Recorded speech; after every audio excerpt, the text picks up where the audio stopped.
The Koch brothers are big oil personified, and they're carbon barons. They make most of their money running pipelines around the continent.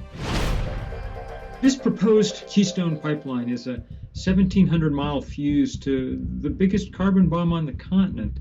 It is going to take the dirtiest energy, the so-called tar sands, and bring them down the United States. The Koch brothers, they'll have access to this unbelievable pool of carbon and hence money. There are trillions of dollars worth of oil up there.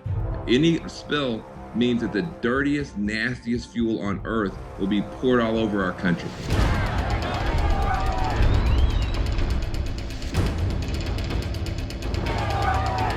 Over 10,000 protesters surrounded the White House Sunday, calling on President Obama to reject the proposed Keystone XL tar sands oil pipeline. And we say tar sands, you say shut down tar sands. Shut down. Tar sands. Shut down. Yeah. We're never going to have enough money to compete with the Koch brothers. We're going to have to find other currencies to use, and sometimes it's our bodies.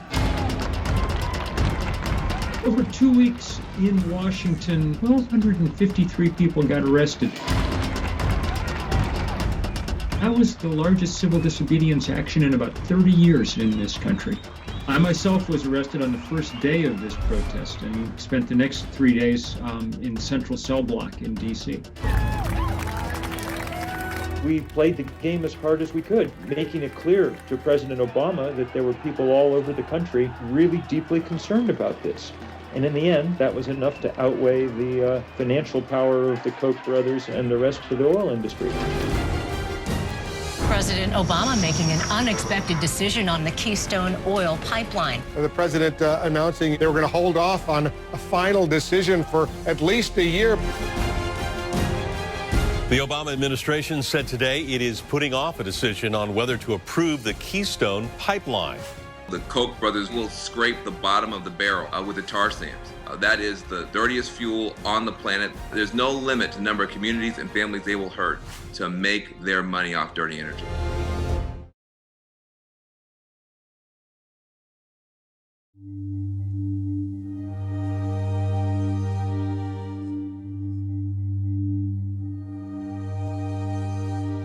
Something is wrong on this street, Penn Road, where I live. Something is wrong here in this community.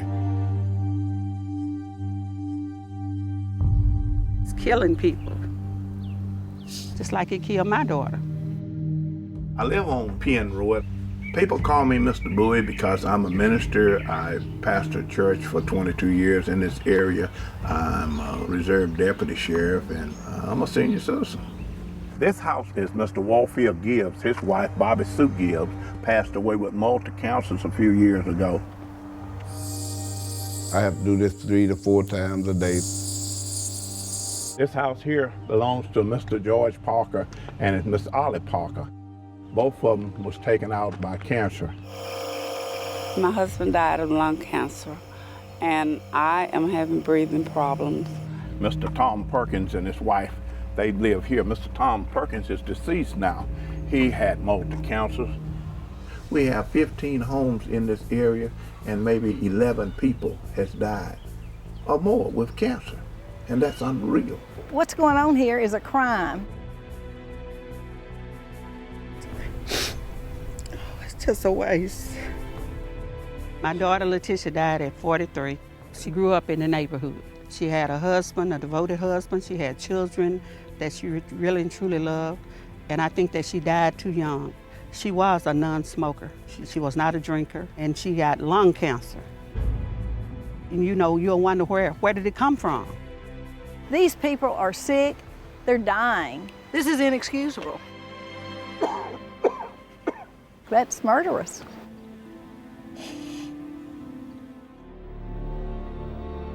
Good to see you again. When I met Mr. Bowie, I could not believe what was going on in this neighborhood. I think it has to do with our environment, what we smell, what we inhale. We were deer hunting in the back, and we noticed that there was such a strong odor back there. The smell was so strong and so bad. It was awful. They have cut this huge channel, and it's like an open sewer line. This is where the smell is coming from. You can see the steam coming from this stuff. And at times it gets so bad, it's like a big cloud. And it gets up in the warm air, and it flows right over the trees where our property is. It causes the throat to be sore, eyes to hurt, nose, and it's hard to breathe in. The first time that I came here, I saw the color of the water. It was like an epiphany. This right here, it's private property, but if you could follow it in a straight line, you would be at Georgia Pacific's plant owned by Koch Industries. It's pitiful that Koch allowed this kind of a stuff to be dumped, just dumped. Once I saw this, I knew Koch Industries were the culprits. They know that these people are sick. Koch Industries, Georgia Pacific, they employ thousands of people here in Crossett. And it's hard to come up against a company that employs so many people. The neighborhood of Penn is at ground zero. Right through these woods are these ditches carrying these various types of pollutions from the Georgia Pacific plant. And that industrial process includes the use and discharges to the air and into the water of a lot of nasty chemicals. The Georgia Pacific complex in West Crossett releases millions of gallons a day of wastewater into a whole series of ditches.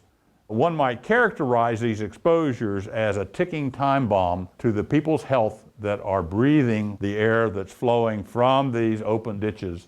It's such a hard battle that these people have here. They don't have money, and their state representatives are all influenced by the Koch brothers and this whole system they have put together to be able to do whatever they want to.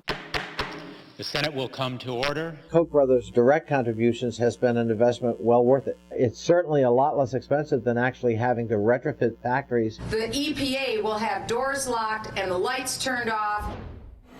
Koch Industries not only manipulates the political process, but more importantly to me is they manipulate the public into believing that the EPA is killing jobs. The EPA is intent on taking matters into their own hands, which will result in a bleeding of jobs. It is a problem when politicians are calling EPA and saying leave them alone, rather than calling them and saying do your job and clean it up. This bill is about protecting jobs. Jobs. What they tried to do is just shut down this machine called America.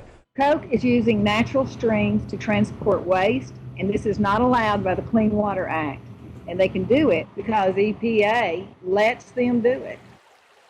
Koch Industries are repeat offenders of environmental crimes. Koch Industries is one of the primary sources of pollution in the United States. They have a history of serious and even criminal pollution problems. Koch Industries subsidiaries have paid millions in environmental fines. The Koch brothers are trying to stop the government from limiting greenhouse gas emissions. Government regulators have fined Koch Industries and its subsidiaries tens of millions for oil spills and pollution over the years. In 2000, a federal grand jury returned a 97-count indictment against Koch Industries in Corpus Christi, Texas. They were charged not only with emitting more benzene than they were allowed to, they tried to cover it up. Benzene is a known human carcinogen. People that are breathing benzene have increased risk of developing cancer. That's known. It's not suspected, it is known. But the Bush administration worked with Koch to come up with a plea bargain. So it went from 97-count indictment to 1 count, the potential of $350 million to just $20 million fine. As an environmental criminologist, watching this case evolve makes me sick. They know they can get away with it. They'll just wait and be fine if they ever get caught, which in most cases they won't ever be caught because the EPA is understaffed and underfunded.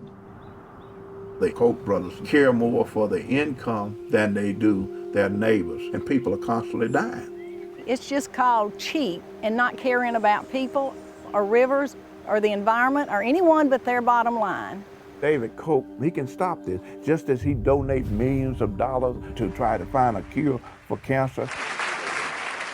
It began 16 years ago when I discovered that I had prostate cancer and that I had not long to live.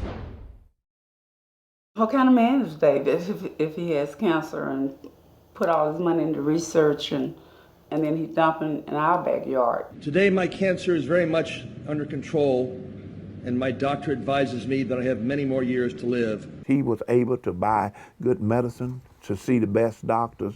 The fact that this magnificent research facility has been named after me is probably the greatest honor I've ever been awarded. With David Koch, knowing that he has been right there where we, the people of this community, are now. And when you look around you and see people dying every day, then that's shocking to us. I've lived here for 39 years. My husband died of lung cancer, and I am having breathing problems, and I feel that I might eventually have lung problems. The Koch brothers, I'm reaching out, hoping and asking them to fix this problem because we need help here. In the Old West, they called it being outgunned. They're outgunned by the Koch brothers. So I feel like their only hope is to make people realize what's happening here. If I could talk to Koch brothers face to face, I just really believe I'm dying now, you know, just a slow death, what it is. The Koch brothers are killing me and my family. I feel that Georgia Pacific and Koch is responsible for my daughter's death. This is inexcusable, and something's got to be done about it.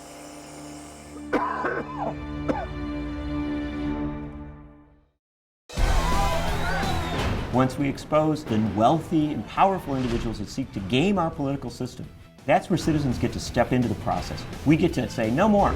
Bad enough that we have to fight the Koch brothers in terms of what they're doing to our planet. We shouldn't have to fight with them also about what they're doing to our democracy. Stop the Koch brothers! The big losers are those that don't have the resources being deployed by Koch. At the end of the day, this is a battle of wills. It's a battle between the Koch brothers' very organized money and people.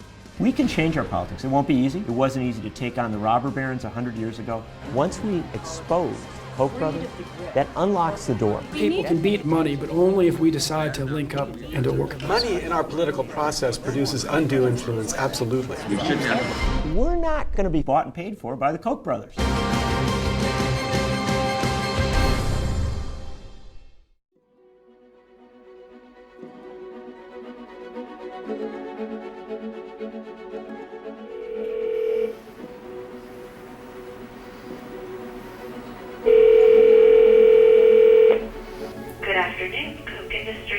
Hi, this is Jim Miller from Brave New Films. I'm producing a documentary about the Koch brothers and wanted to speak with David Koch about it.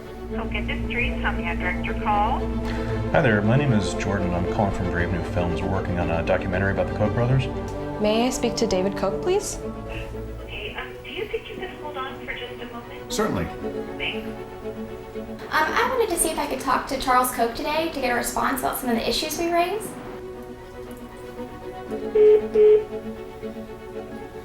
Just hoping I could get in touch with somebody or to Charles Koch directly to see if we can get their comment on a couple of things we raised in the film. He's unavailable. You know, I'm not allowed to do that, no. One moment, please. Let me connect you let me put you on hold and see if this lady is available. One moment, please. Okay.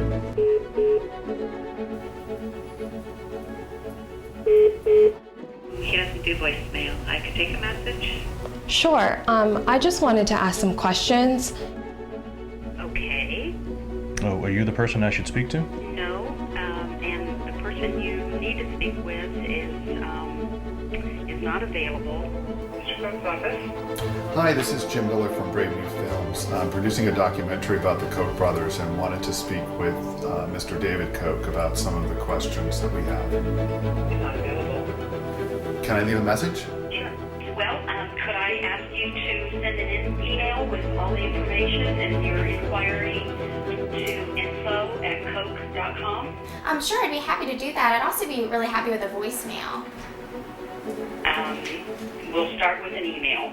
Okay. Well, I can almost assure you that you won't receive a call today. I would be surprised. Why would he hide the money he's spending if he's proud of what he's doing? why he is attacking Social Security when it's essential to so many of our seniors. My next question is, why do you think it's right for billionaires to fight against raising minimum wage? So the director of the film, his name is Robert Greenwald, and he would love to talk to somebody. Greenwald? Yes, Robert Greenwald. Okay. And then also why, as a billionaire, he's fighting against raising the minimum wage. How does he continue to pollute people's neighborhoods around his factories? And how he justifies taking away people's basic rights to vote. Okay, well, I just want to make sure that we can get some answers. We're going to go public next week, and I want him to really have a chance to talk to us. We'd like to send him the documentary that we're working on. Is that okay? Can I have an address? Jim Miller, Brave New Films. I heard you the first time. Thank you. Have a good day. He's unavailable because he's not here. He's out of the country. And I look forward to talking with him. I would encourage you to send an email. So I am not going to be able to provide you with any answers today. Thank you. Bye.